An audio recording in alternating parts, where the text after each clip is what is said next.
Alright, so you have the Bob's Tall Tales packs, and you want to know how to tame an Oasisaur. Here you check it out, we have a couple of Oasisaurs flying around us. They're pretty neat. They like flying little islands, sometimes they land and walk. They can have different resources, like this one. You can see what kind of resources they have before you tame them. This one's going to have obsidian, rocks, looks like salt. Could be crystal, but I think that's salt.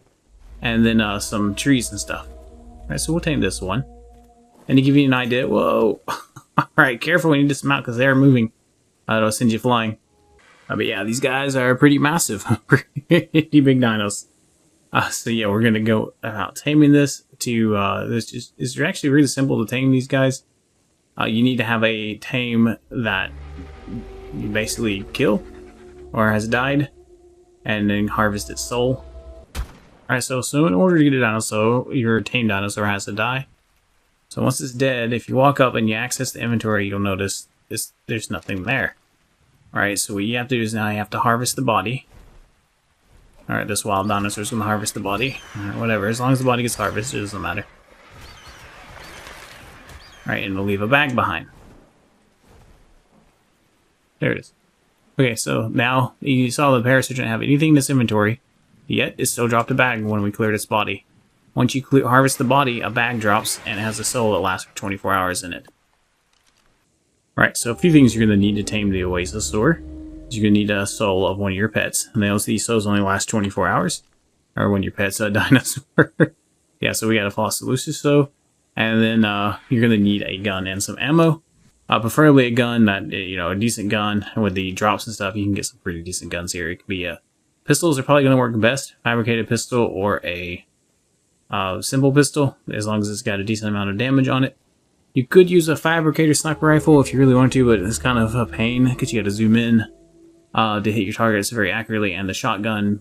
So, but you could use a shotgun as well. Heat waves and sandstorms will mess this up, and especially a lightning storm if you're trying to use a gun.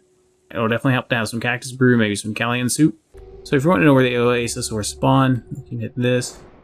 Track. It's only going to show us one because this only works in a small area. It doesn't do the entire map. But they basically, same thing as the Oasisaurus, they spawn around in the dunes. Alright, now the heat wave's fast. You could also use a dinosaur for this, but we'll show you why that might be dangerous here in a second.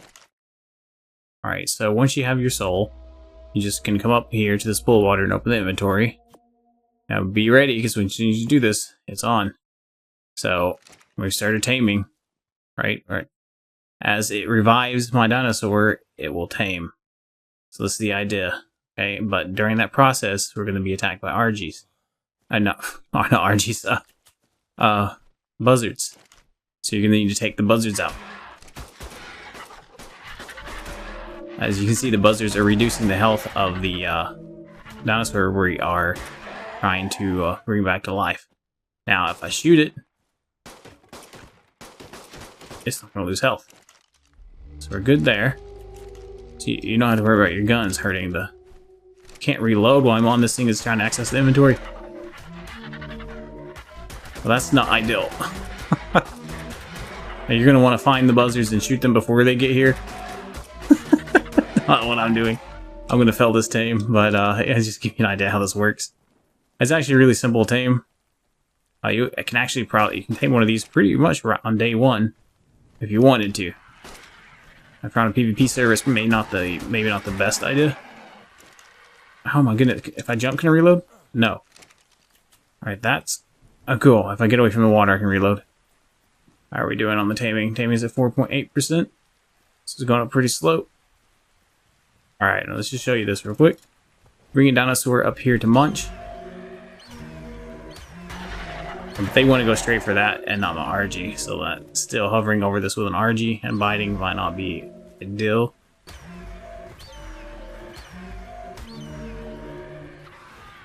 Right, you just saw it said the next wave is incoming. So we're gonna have to go through waves. As you can see, this method of standing over this with the RG and biting as they land is just not gonna cut it. I'm gonna have to shoot them. It's going to require you to be a good shot. Sorry, I missed 100 shots. Alright. and be able to spot these guys early. The good news is they generally spawn up and fly down at an angle. You're gonna need to keep... Nah, I see. I totally missed that one. Crap. So yeah, I'm gonna have to start over. The good news is if you fail the tame, you don't have to wait 24 hours to retame the one that you failed. You can just go get another soul and start it up again. Alright, there we go. That figured it. Okay. So, I hit record, but apparently it wasn't recording. Anyway, so when I was coming back to the Oasisaur, it didn't have... It just had a floating head and no body. So if you run into that where you see the Oasisaur head floating around without a body, just de-render it or re-render it in. It's a visual glitch. The body will come back. Say it's a visual glitch. I couldn't land on its back, even though I know where its back should be. So, yeah. So it's not just a visual glitch, but... Oh, landing on these and they're flying is a little complex. Alright, now let's see. This is the one we were taming earlier. Now we have a Paracer soul. Let's see how that works. Ah! Don't kick me off. We're going to give a shotgun a try out as well. If you do decide to go with the pump action shotgun, make sure to use it in third person mode so that you can reload faster, or switch to third person every time you need to reload.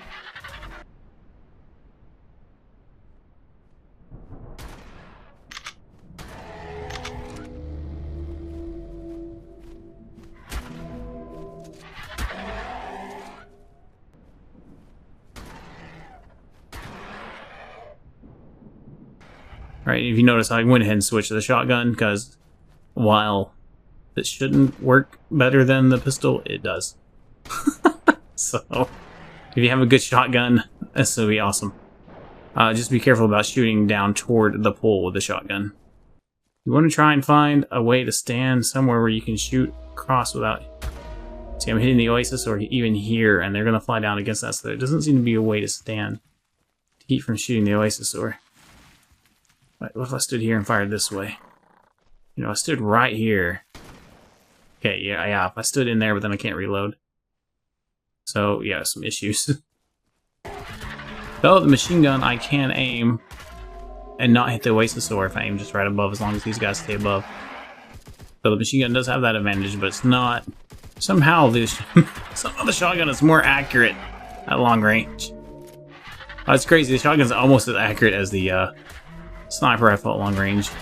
These are just so small, I didn't think it would work great for them, but this does keep me from shooting the Oasisaur, so if you're going for a long haul, the assault rifle might be the way to go.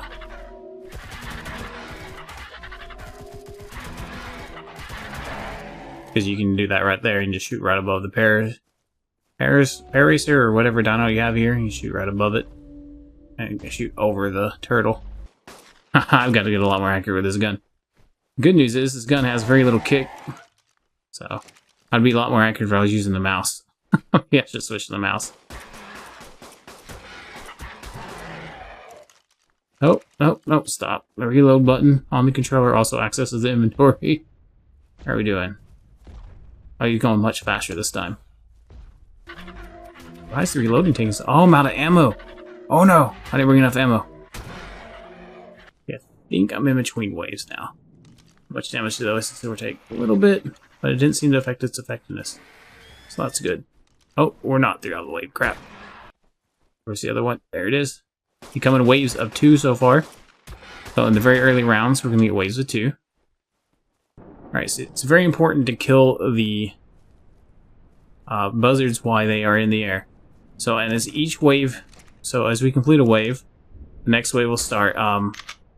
Wave 3, we start getting higher level buzzards, and they start coming in at 3 at a time instead of 2 at a time. So you definitely want to do this with multiple people. Make this a lot easier, especially on officials. You're going to want to do this as a tribe. You're not going to do this solo. So okay, so we're on wave 4, and now we have 4 buzzards coming at us at once. So you're getting a lot harder to kill. So this is definitely not something you want to be doing solo. Crap, there's 5 now. What level are they? Oh, they were doing too much damage. And I killed the Oasisaur.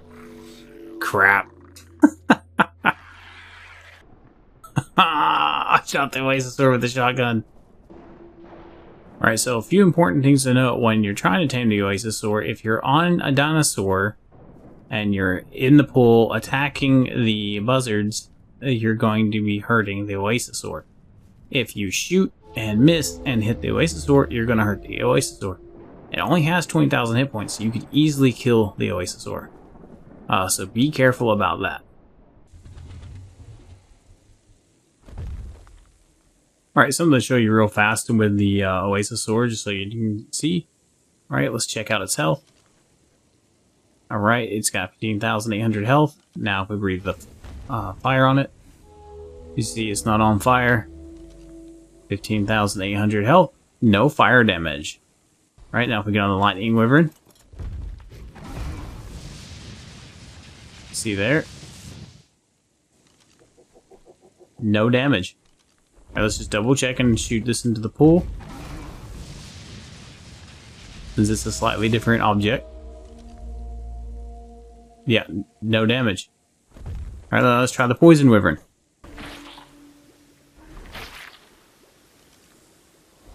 Okay, so the poison wyvern does damage the Oasisaur. The lightning and fire wyvern do not. So for taming this bad boy, you could always use lightning or fire wyvern's special attacks. Although your melee needs to be really high to be able to kill the vultures quickly enough with breath attacks to make it worth doing. Alright, round 3. I brought some ammo this time. Try 5. Alright, round 7. I'm gonna try the machine gun this time. Well, let's show you completed the second. It's at 100%. Why did it not tame? We got it. We got it. We got it. Whew. Alright. And it brought our Paracer back to life. If you notice, it brings it back in the baby stage. Alright, so that's something to be aware of. The Oasisaur can bring babies back to, or not babies, sorry. You can bring your dinosaur back to life as a baby that you need to raise. And it can do that once every 24 hours. And souls only stay good for 24 hours, so keep that in mind when trying to decide which dinosaurs to resurrect. Alright, so we tamed the Oasisaur. So, Oasisaur favorite food is based off 2 things. Alright, it's based off of the drag weight. That's why the Paracer and the Rex gave similar results, and why the Giga gives the best results. And then the second thing that you need to be aware of is also the overall level of the tame. So I tested with this with 2 different Paracers, right? One was 225. They were both 225, but the second one I leveled up all the way to max level, and then used it. And as you saw, instead of what was the first time 23% with the 225 Paracer, instead of that we were getting 50%. We still had to do it 3 times, even though we got 100%. So you're gonna have to survive at least 3 waves. Right. So how high can the Oasisaur fly? The Oasisaur doesn't seem to have any attacks or any ways to defend itself. It doesn't have that many hit points, so it's pretty easy to take out. You can try and skybox these like you do the Quetzals, but keep in mind that in ASA there isn't really a skybox. If you get too high, you just die. So you'd be very careful about how high you go with these guys. Good news is, during a sandstorm, the Oasisaur doesn't follow the sky. So we just look up and we fly up. Alright, well, not just up, but you push forward and look up and we fly up. Now this is going to be really powerful in PvP. Alright, while the Oasisaur doesn't have a saddle and probably won't be able to handle that much damage from turrets, if you can get way above a base with an Oasisaur, where you're not getting shot, and then just lower the Oasisaur down until it lands on top of the base, or it dies and falls on the base, that's going to be devastating. Alright, so if you find players offline or not at their base or whatever, and you land one of these on top of their base, it dies and lands on their base, it completely will LOS all of their roof turrets, and then you can just blow your way in, right? We do it with Megasalons, right? But this is even worse than a Megasalon. Things, maybe not. It is somewhat bigger than a Megasalon, but it can fly, right? You don't have to try and uncrow it in the air. So that's going to be really this thing's going to be a game changer to surface bases. Basically, surface bases, if you log off, you're done. Alright? I mean, it's usually the case, but it's even more so now. Now, of course, as big as this UFO turtle thing is, you're not going to be able to keep it safe from other players. It's not going to fit in caves. It's not going to... Well, some of the caves might be big enough that you might get one or two in there. And unfortunately, the Oasisaur is not crab potable, so while the Oasisaur would be devastating against a PvP surface base, it's going to be really hard to keep them alive for certain tribes. Tribes that can own a server and not have to worry about it can, of course, stash these wherever they want and have no issues, and then take them to other maps and dominate with them. Unless, of course, this is going to be trapped on Scorched Earth only. There is that possibility that Wildcard made this so it can't leave Scorched Earth. Kind of like Titanosaurs can't be transferred. Well, the original Titanosaurs. Of course, we know the extinction Titanosaurs can be transferred. Alright, one of the effects of the Oasisaur is this pull here. You get stacks. As you see, I'm at 6 stacks right now. I will go in and show you what those stacks do. It's called Gaia. Yeah, Gaia's Embrace. Basically, we're empowered by Gaia, and we increase our movement speed and health regen. Alright, so that's going to be really nice. Unfortunately, doesn't last very long. But once you get your stacks built up, you could, and that's another thing, you can also use this to raid people's bases, right? Once you get those stacks built up, you can sprint a little bit faster. Combine that with the other movement speed items, and you should be able to move pretty quick and get into someone's base. Alright, so the next ability to go over with the Oasisaur is its ability to create resources. So as you notice, this one has crystals, rocks, sulfur, and cactus on its back, so that's what it's going to reduce. But if you access the inventory, you'll notice there's nothing here, except for where you can put flower pots and feed it and stuff. That's because it has 2 inventories. Alright, so you have the tame inventory, right where it says you and them. And then if you walk over to the Oasis pool here, you have their structure inventory. Alright, so here you can see it's producing. Alright, now quite a bit of time has passed in the game, and this only has a few resources. It takes it quite a while to build up to its maximum resources. So it's not amazing. It's not going to replace farming anytime soon, but it is a nice little extra to be able to just come and pull a few resources off of it. Alright, so another trick with the Oasisaur that is going to be really good, that makes it great for PvP, if you can keep them alive, is this. So this terror bird is part of the tribe of human. If I kill it, and then I harvest its body. So this is going to be very important, guys, if you're on a PvP server. If your dino dies and you need to harvest its body and get its bag. Alright, so look, I get its bag. Okay, you get this. This is the enemy dinosaur. I can now take it. So now I can go back and resurrect this guy, and I can get my enemy stats.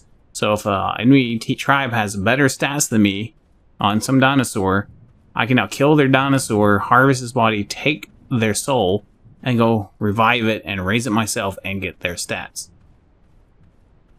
So that makes the Oasisaur super OP right now. Alright, so as you see, at some point we quit healing, the Oasisaur quit healing and is now dying because it has no food. So it will heal for you, so it gives you kind of a buffer time before it starts dying of no food once you've tamed it to go and get food, because getting food for this guy is kind of a pain, but it's important to note, so we're going to show you how to do that real quick. Alright, so in order to keep the Oasisaur alive, you're going to have to get plants for it to eat. And it doesn't eat berries, it doesn't eat meat, things like that, so what you're going to have to do is you're going to need to craft plant pots. Right, these require stone and... let's go ahead and show you. So plant pots require cementing paste and stone, so it's going to be important that you have these when you tame this guy. Alright, so then you're going to pull out your shovel. Once you have the plant pots in your inventory, you can come up to any bush and start digging. And you see, as we dig these bushes up, they're getting added to our pot. So while the Oasisaur is powerful and has a lot of good uses, it's also kind of a pain to keep alive. So if you're having a PvP tribe and you're trying to keep it alive, you're going to have a lot of grunts go out and just do this. And hopefully Wildcard realizes how unfun this is, and they go ahead and make it so they can eat normal food like the other dinosaurs. Alright, now that we have some pots made for it, we'll go access the inventory. And you can see we have a bunch of green pots, and we'll just put them in his inventory. Alright, you see as he eats the green pots, which have a small bush in them, right? He gains food, and the plant pots empty out. And now we can pull them back out of his inventory and go fill them back up. As you saw, the green ones were showing small plant, and he barely got anything from all of those. Let's try something else here real quick. Alright, so while the bushes provide a little bit of food, if you go down and you dig a tree, you put a large tree into the pot. Alright, oh, I got a bush there, so I got a tree added. Alright, so you see we got some small bushes in here, but we also got plant pot large tree. Let's just drop one in there. And its food went from 800 to 1200, so already a lot more food. Alright, remember we were at like 800, we started 2 pots, so we filled all those little bushes and we got up to 800 food. 2 pots, bam, another 800 food basically. Alright, so you're going to want to go get the large trees to really fill the food up fast. Now, this is a little bit of a tedious process, and the pots are kind of expensive, so getting more pots per trip is going to be better, but if you don't have enough resources, hey, the pots are reusable, so you can save on resources by just making lots of little trips. As you can see, it doesn't take a lot of large trees to fill up this guy's food. So we had 18 pots, not all of these were large trees, and we almost gained half the food from that. So as you can see, maybe with like 24 pots, all large trees, 2 trips, he'd be done. Keep an eye out for future guides, and if you enjoyed this video, smash that like button. Have an awesome day.